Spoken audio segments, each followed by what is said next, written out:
స్వచ్ఛమైన నాణ్యమైన గౌదర్పార్ పూజా ఉత్పత్తులు www.gaudarpar.com ద్వారా ఆన్లైన్ లో ఆర్డర్ చేయండి. మీ ఇంటిని దేవాలయంగా మార్చుకోండి. నమస్తే రమగారు. నమస్తే జయ. రమగారు, కృష్ణాష్టమి కూడా ఉంది మనకి శ్రావణ మాసంలోని. కానీ ఎన్ని పండుగల గురించి మాట్లాడుకున్నాం, పర్వదినాల గురించి కదండి. శ్రావణ మాసం మొత్తం ఏదో ఒక విశిష్టత ఉంటూనే ఉంది. అవును. సో అందులో భాగంగా మనం కృష్ణాష్టమి, కృష్ణ పూజ, శ్రావణ బహుళాష్టమి, గోకులాష్టమి, అర్ధరాత్రి పుట్టాడు కృష్ణ పరమాత్మ. కృష్ణుడు పూజ చేసుకోవటం, ఎవరికి ఎంత శక్తి ఉంటే అంత చిన్న పూజ. కృష్ణాష్టకం చదువుకుని కృష్ణుడికి ఏదైనా, మనకి అబ్బాయి అవేవి లేవు, మన దగ్గర అటుకులు బెల్లం ఉంటే పెట్టుకోవచ్చు నైవేద్యం. అంతే. అటుకులు బెల్లము, పాలు పంచదార, పెరుగు, నెయ్యి, వెన్న, మీగడ ఇవన్నీ పెట్టుకోవచ్చు.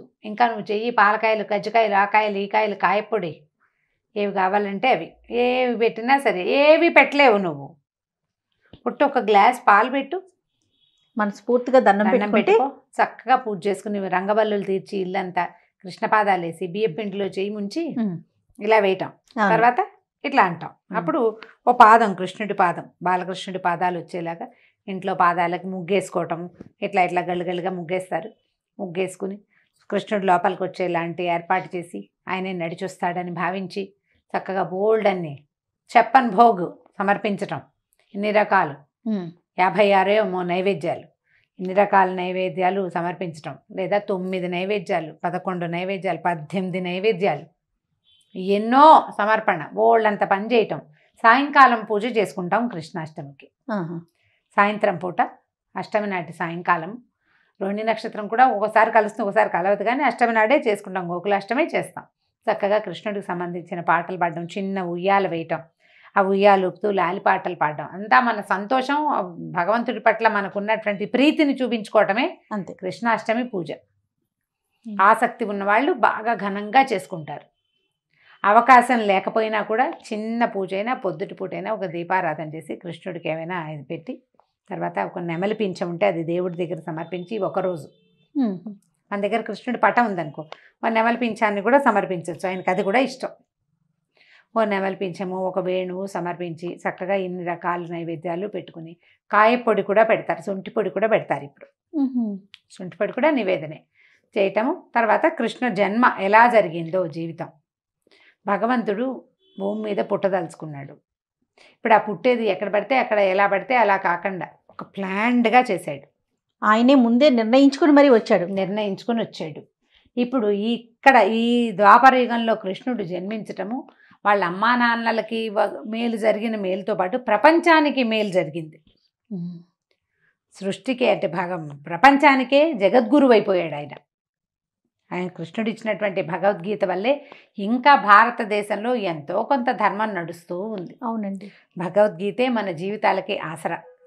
మనం ఒక సాక్ష్యం చెప్పాలంటే ఇండియన్ పీనల్ కోడ్లో ఉన్నది ఏ విషయం మీద సాక్ష్యం చెప్పాలన్నా భగవద్గీత మీదే ప్రమాణం చేయాలి. మన తాలూకు ధర్మ గ్రంథం జీవితానికి అతి దగ్గరగా ఉండేది. అందులో ఆధ్యాత్మికమైన విషయం బోధించబడింది, కానీ మన జీవితాలకి అత్యంత ఆవశ్యకతమైనటువంటి ధర్మాన్ని ప్రబోధించిన శ్రీకృష్ణ పరమాత్మ జన్మదినాన్ని ఎలా చేతొస్తే అట్లా ఉట్టి కట్టడము చాలా చేయొచ్చు. విశేషంగా ఉట్టి కట్టడం మన సాంప్రదాయం ప్రకారం ఎలా వీలుగా ఉంటే అలా చేసుకోవచ్చు. ఎంత చిన్న ఇంట్లో అయినా కృష్ణుడికి ఎల్లలు లేవు ఆయన్ని పూజించటానికి. మామూలుగా మహావిష్ణు ఆరాధన, ఆయన అలంకార ప్రియుడని చాలా పువ్వులు సమర్పించాలి, బోళ్ళంత సమర్పణ విష్ణువుకి. కానీ విష్ణువంశ సంభూతుడు, విష్ణువతారుడైనటువంటి శ్రీకృష్ణుడికి చిన్న పదార్థం కూడా చాలు. ఆయనకి మణులు మాణ్యాలు ఇచ్చేయక్కర్లేదు, అలంకారాలు. ఓ నెమలి పింఛం ఇచ్చినా చాలు, ఓ గుప్పెడు అటుకులు పెట్టినా, అది కూడా ముక్కుపోయినవి, పాతవి, మన ఇంట్లో పనికిరానివి అయినా సరే శ్రద్ధ మాత్రమే తీసుకుంటాడు కృష్ణుడు. నీకు ఆయన పట్ల ఎంత ప్రీతి ఉంది, ఎంత భగవంతుడి మీద నీ ధ్యాస ఉందో, ఆ ఒక్క ధ్యాసే నువ్వు ఇచ్చే ప్రసాదం స్వామికి. నువ్వు ఒక భగవంతుడి మీద ధ్యాస ఉంటే నువ్వు తప్పులు చెయ్యవు. చూడు, ధర్మ ప్రవర్తన ఉంటుంది. భగవంతుడి మీద ప్రీతి ఉన్నవాడి, భయం ఉన్నవాడి పరిస్థితి వేరు. ఇక్కడ మనకు కావాల్సింది భయం కాదు, భక్తి. భక్తి, ప్రీతి, అవ్యాజమైన అనురాగం భగవంతుడి మీద. అతడి వల్లే మనం ఇలా ఉన్నామన్న ఒక ధ్యాస. మనలాంటిదే ప్రపంచమంతా అనే ఒక ఆలోచన. నువ్వు నేను కూడా ఒకలాగానే పుట్టాం. రూపాలు వేరు, మనం అంతా ఒక దాంట్లో నుంచే వచ్చాం. మనం భగవద్గీత కనుక స్పష్టంగా చదువుకుంటే, దాని అర్థం తెలుసుకుంటే ప్రపంచంలో అందరూ ఒకటేలాగా కనిపిస్తారు. అది అర్థమయ్యేలాగా చెప్పాడు కృష్ణుడు. అంచేత ఈ రోజున చక్కగా కృష్ణాష్టమి పర్వదినాన కృష్ణుడిని తలుచుకుంటూ చక్కటి పూజా విధానంతో షోడశోపచారాలు చేసి ఎన్ని రకాల ప్రసాదాలు నైవేద్యాలు పెట్టుకుని పిల్లల్ని కేకలేయకుండా, ఇతరులను నిందించకుండా, మనం ఎప్పుడు చెప్పుకునేటట్టుగానే పోట్లాడుకోకుండా, పర్వదినాల్లో పోట్లాడుకోవడం మానేసినా శ్రావణ మాసం అంతా మనకు అలవాటైపోతుంది. అంతే. పోట్లాడుకోకుండా ఉండాలి. చూడు, శ్రావణ సోమవారాలు, శ్రావణ మంగళవారాలు, బుధ గురు ఖాళీ, మళ్ళీ శుక్రవారం, మళ్ళీ శ్రావణ శనివారాలు కదా. ఈసారి సప్తములు, భాను సప్తములు వచ్చినాయి. అంటే ఆదివారము సప్తమి నక్షత్రం వచ్చింది ఈ నెలలో రెండూను. కాబట్టి భాను సప్తమి సూర్యుడికి అత్యంత ప్రీతిపాత్రమైన దినం. కాబట్టి ఆ రోజు కూడా జాగ్రత్తగా ఉండాలి. మళ్ళీ సోమవారం వచ్చేస్తుంది. మధ్యలో మనకి ఎన్ని వచ్చినాయి? వరలక్ష్మి వ్రతం వచ్చింది. వరలక్ష్మి వ్రతం చాలా ఇంపార్టెంట్ కదా. అక్కడి నుంచి ఏమో రాఖీ పౌర్ణమి వచ్చింది, పొలాల అమావాస్య ఉంది. ఇది కాకుండా మధ్యలో కృష్ణాష్టమి వచ్చింది. కృష్ణుడి పుట్టినరోజు అంటే మామూలుగా మన ఇంట్లో పుట్టినరోజుకి మనం ఎన్ని జాగ్రత్తలు పడతాము? ముందు ఒక 4 రోజులు, వారం ముందు నుంచే ప్రిపరేషన్లు మొదలు. అవును, బట్టలు కొనాలి, డ్రెస్సులు కుట్టించాలి, కేక్ ఎక్కడో బుక్ చేయాలి, ఆ బిస్కెట్లు ఎక్కడి నుంచో తెచ్చుకోవాలి, ఎవరెవరికి పిలవాలి, ఎవరెవరిని ఏం చేయాలి, ఇవన్నీ ఆలోచిస్తాం. మరి కృష్ణుడి పుట్టినరోజుకి మాత్రం వద్దు అవన్నీ. ముందు దాంట్లో జాగ్రత్తగా మీరు ఏం చేయాలి? మొదట పోట్లాడుకోవడం, తిట్టడం మానేయాలి. అవే జాగ్రత్తలు. ఇది వహించి ఈ రోజున చక్కగా పూజ చేసుకోవటం. పిల్లలకి ఏదైనా కృష్ణ శతకం కానీ చిన్న పద్యాలు అవి నేర్పించండి. ఈ సందర్భంగా మనం ఏం చేయొచ్చు అంటే తెలుగు పద్యాలు కూడా బోళ్ళన్ని పద్యాలు ఉన్నాయి. ఏంటి? నీవే తల్లి తండ్రి, నీవే నా గురువు దైవము, కృష్ణుడు నిజముగా కృష్ణ అంటది. కృష్ణుడు చివరొస్తాడనమాట. అట్లాంటి పద్యాలు కానీ, లేదా వసుదేవ సుతం దేవం కంసచాణూరమర్దనం దేవకీ పరమానందం కృష్ణం వందే జగద్గురుం, జగద్గురువు అయిన కృష్ణుడికి నమస్కారం చేస్తూ ఆ శ్లోకాలని, పద్యాల్ని పిల్లలకి నేర్పించండి. ఈ సంవత్సరం నేర్పిస్తే వచ్చే సంవత్సరం కృష్ణాష్టమికి పిల్లలే చెప్పేస్తారు చక్కగా. ఒట్టిగా 8 శ్లోకాలు, తర్వాత 2 ఫలశ్రుతి 10 శ్లోకాలు చిట్టివి అలాంటివి నేర్పించండి. మీరు చదువుకోండి, కృష్ణుడికి సంబంధించిన గాథలను చదువుకోండి, భగవద్గీత చదవండి, భాగవతంలో కొన్ని పద్యాలు కానీ కొన్ని ఘట్టాలను కానీ చదువుకోండి. కృష్ణుడు ఎలా జన్మించాడు, ఎట్లా ఆయన ప్రస్థానపు నడక, ఏ విధంగా ధర్మ సంస్థాపనకి ఎట్లా ప్రయత్నం చేశాడు, దానికోసం ఆయన ఎన్ని రకాల ప్రయత్నాలు చేశాడు ధర్మాన్ని స్థాపించడానికి, ఎట్లా ధర్మం పక్కన నిలబడింది, ఆయన ఎట్లా నుంచున్నాడు, దాన్ని తలుచుకోండి. కృష్ణాష్టమి రోజున మనం చేయవలసింది అదే. మామూలుగా మన పిల్లలు పుట్టినరోజు నాడు మనం తలుచుకుంటూ ఉంటాం. ప్రెగ్నెన్సీ, డెలివరీ, ఆ రోజు ఏమైంది జ్ఞాపకం చేసుకుంటాం కదా, అంతా. అవునండి. అలాగే ఈ కృష్ణాష్టమి రోజున భగవంతుడు ఏ రకంగా మనుషుల కోసం ఎలా నేల మీదకి దిగాడు. ఒక తల్లికి పుట్టాడు, ఒక రాజకుమారుడిగా పెరగవలసిన వాడు ఒక కటకటాల్లో పుట్టడం, అక్కడి నుంచి పోయి మట్టిలో పొరలాడే, గోధూళిలో పొరలాడవలసిన అవసరం ఆయనకి ఎందుకు వచ్చింది? ఆయన అది ఎందుకు తీసుకున్నాడు? అక్కడికి వెళ్ళాడు. అది కూడా చూడు, భక్తులకి, ఆమె యశోదాదేవి పూర్వజన్మలో భక్తురాలు, ఆమెను కరుణించడానికే అక్కడికి వెళ్ళాడు. ఆ వచ్చిన ప్రతి రాక్షసుడిని సంహరించాడు. దుష్ట శిక్షణ చేస్తూనే ఉన్నాడు చిన్నప్పటి నుంచి. అవును, క్రమంగా పెరిగాడు. మళ్ళీ వాళ్ళ అమ్మ దగ్గరికి చేరాడు, సొంత తల్లి దగ్గరికి చేరాడు. బాల్యచేష్టలేవి ఈవిడ చూడలేదు. బాల్యచేష్టలన్నీ ఆవిడెవరో అదృష్టవంతురాలు, ఆవిడ చూశారు, ఆవిడకి దక్కినాయి కదా అవి. ఇలా కృష్ణ గాథల్ని తలుచుకోండి, కృష్ణుని లీలా విశేషాలని తలుచుకుని చక్కగా పూజ పరిసమాప్తి చేయండి. ప్రసాదం అందరికీ వినిమయం చేసేందుకు పెద్దగా అవకాశం లేదు కాబట్టి కొంచెం చేసుకోండి. 2 ప్రసాదాలు చేసుకున్నా సరే, చేయలేని స్థితి, అలవాటు లేకపోతే ఒక్క గ్లాసెడ్ పాలల్లో కాస్త పటిక బెల్లం కానీ పంచదార బెల్లం కానీ వేసి నైవేద్యం పెట్టుకోండి. ఆరగింపు చేయటం, కృష్ణుని తలుచుకుని చక్కగా కృష్ణాష్టమి జన్మదినాన్ని, కృష్ణుని యొక్క జన్మదినాన్ని హ్యాపీ బర్త్డేగా చేసుకెళ్ళిపోండి ముందుకి. రమగారు, ఈ సందర్భంగా కృష్ణుని యొక్క లీల ఒకటి మన ప్రేక్షకులకు అందిద్దామండి. దామోదర లీల చెప్దాం.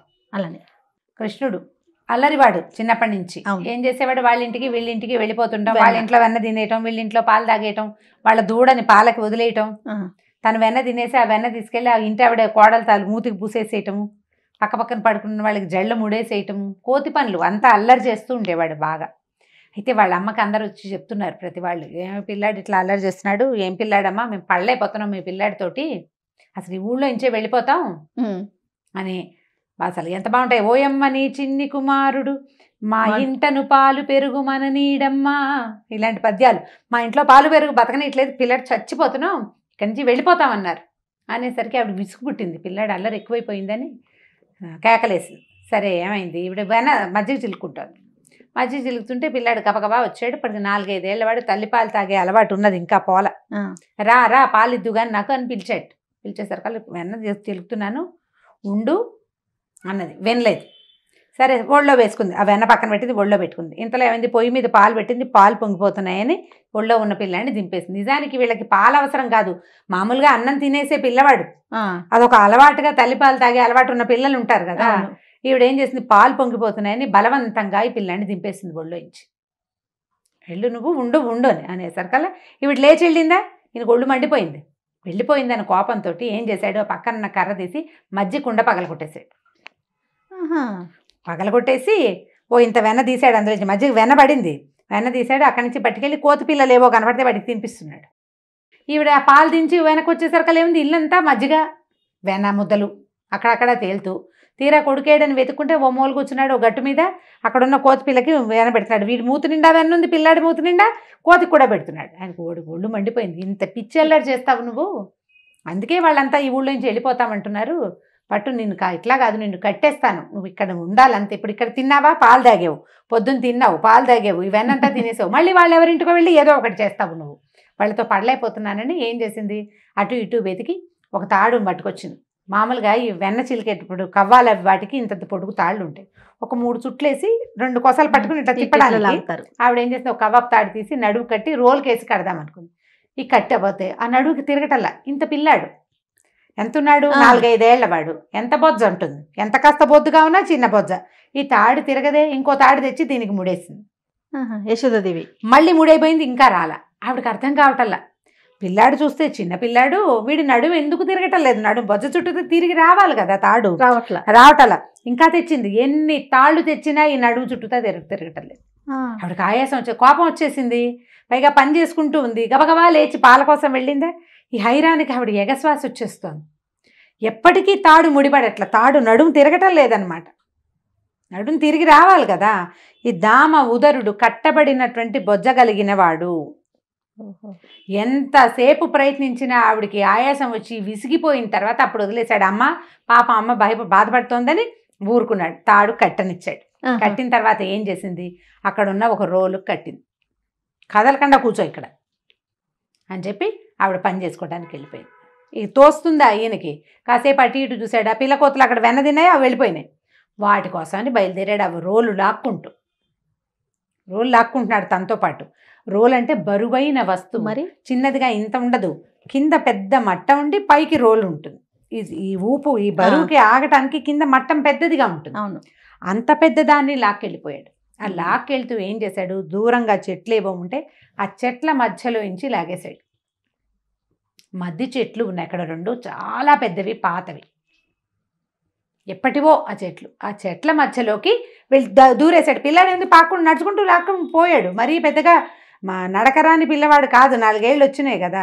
దాంట్లోంచి అవతలకి వెళ్ళిపోయాక దాన్ని ఇట్లా బలంగా లాగడానికి ప్రయత్నం చేసేసరికల్లా ఆ రోలుకి ఏమైంది, ఆ రోలు మధ్య భాగం ఉంటుంది కదా, అది మధ్యలో ఇరుకుని రోలు అటు ఇటు కాయలు కొసలు ఉంటాయిగా, అవేమో చెట్లకు కాసేసిన చెట్ల మధ్యలో ఉంది. దాన్ని లాగేసరికల్లా చెట్లు భెళ్ళున విరిగి పడిపోయింది. విరిగి పడంగానే ఆ 2 చెట్లలోంచి కుబేరుని కుమారులైనటువంటి నలకూబర మణిగ్రీవులు, 2 మణికంధర్లు, మణిగ్రీవుడే బయటకు వచ్చారు. 2 గంధర్వులు. వాళ్ళు ఎప్పటి నుంచో ఈ మధ్య చెట్లుగా పడున్నారు. నారద మహర్షి శాపం వల్ల ఇలాగా మోటుగా ప్రవర్తించారని చెట్లై పడిపోయి ఉండండి అని శపించాడు. ఆ మధ్య చెట్ల 2 మధ్యలోంచి లాగేశాడు. ఇది కాస్త పడిపోయి విరిగి వాళ్ళకి శాపావసానమైంది. కృష్ణుని యొక్క బాల్య లీలలతోటి శాపావసానం జరిగింది. వాళ్ళిద్దరూ వెళ్ళిపోయారు. ఈ పెళ్ళుమని మోత వినబడింది. పిల్లాడికే ఉవ్వమని కేక పెట్టాడు. మరి బాలుడు కదా, పెద్ద కేక పెట్టి ఏడవటం మొదలుపెట్టాడు. వాళ్ళ అమ్మ పరిగెత్తుకుంటూ వచ్చింది. జనాలంతా పెళ్ళాడుతూ, చెట్లు పడిపోతే చిన్న శబ్దం రాదు కదా, అందరూ చేరారు. ఆ చెట్ల మధ్యలో ఉన్న రోలుకి కట్టున్న పిల్లాడు గబగబా ఒడిదేశారు. ఇంకా నయం, ఈ చెట్టు కనుక పిల్లాడి మీద పడితే ఏమైనా ఉందా, చెట్లకేం అది ఏనాటివో ముసిలి చెట్లు, అవి అసలు కొసలు లేచున్నాయి, ఏదో లాక్కెళ్ళాడు బలంగా, తగిలి పట్టు వదిలేసినాయి. అంతేగాని చెట్లని లేపటం బాలుడి వల్ల అవుతుందా అని అనిపించాలి వాళ్ళకి. అలాంటి విష్ణుమాయలోనే, కృష్ణమాయలోనే వాళ్ళందరినీ ఉంచాడు ఆయన. బాలుడికి ఇలాంటి శక్తి ఏమిటి అని వాళ్ళని ఆలోచించని, ఇంత పెద్ద రోల్ ని ఎలా తీసుకెళ్లాడు అన్న ఆలోచన కూడా రాలే ఆవిడికి. ఏదో లాక్కెళ్ళాడు అంతే. అంతే. ఆవిడ ప్రతిసారి జరిగింది మర్చిపోతూ ఉండేది. ఆవిడే కాదు, ఆ గోకులంలో ఉన్న వాళ్ళందరూ అంతే. ఒక వాక్యం అనుకుంటారు, అయ్య బాబు ఇంతంత చెట్లు ఎలా లాగేశాడు, ఆ తర్వాత ఇంకేం లేదు. ఆ వాక్యం అవ్వంగానే ఇక తర్వాత వాళ్ళకి ఇది అసాధ్యమని, ఈ పిల్లాడు ఇలా అలా రీజనింగ్లోకి కానీ లాజిక్లోకి కానీ వాళ్ళని వెళ్ళనివ్వాల. ఎప్పుడు ఆ మాయలోనే ఉంచేవాడు. కాబట్టి ఆయన చిన్నప్పుడు అన్ని లీలలు చేశారు.